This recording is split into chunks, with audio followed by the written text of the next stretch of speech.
জুলাই জাতীয় সনদের বাইরে সরকার কোনো সিদ্ধান্ত ঘোষণা করলে সনদের স্বাক্ষরকারী কোনো দল তা মানতে বাধ্য থাকবে না জানিয়েছে বিএনপি।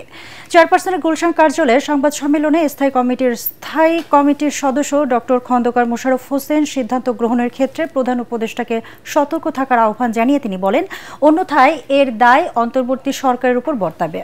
অন্যদিকে সংস্কারের নামে কোনো কিছু দেশের মানুষের কাঁধে চাপালে তা মেনে নেওয়া হবে না বলে জানিয়েছেন বিএনপির মহাসচিব মির্জা ফখরুল ইসলাম আলমগীর।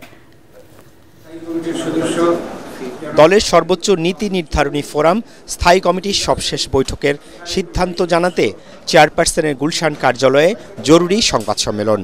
লিখিত বক্তব্যে ডক্টর খন্দকার মোশাররফ হোসেন বলেন, রাজনৈতিক দলগুলোর সাথে দীর্ঘ 1 বছর আলোচনার ভিত্তিতে স্বাক্ষরিত জুলাই সনদ বাস্তবায়নে সাংবিধানিক ও আইন অনুযায়ী সবাই অঙ্গীকারবদ্ধ।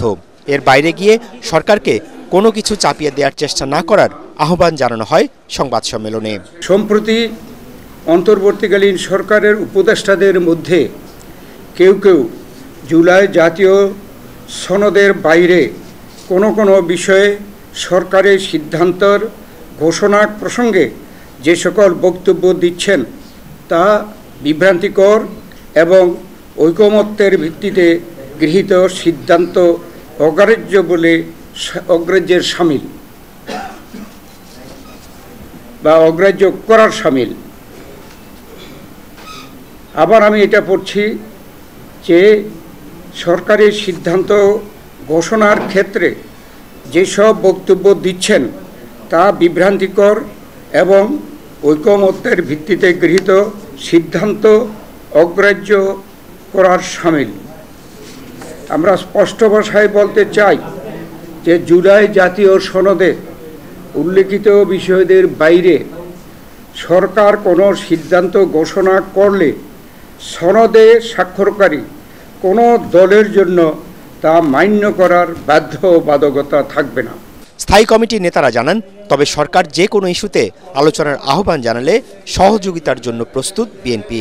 এদিকে নিজ জেলা ঠাকুরগাঁয়ে মতবিনিময় সভায় জামাতকে ইঙ্গিত করে বিএনপি মহাসচিব মির্জা ফখরুল ইসলাম আলমগীর বলেন, নির্বাচন হলে তাদের অস্তিত্ব থাকবে না।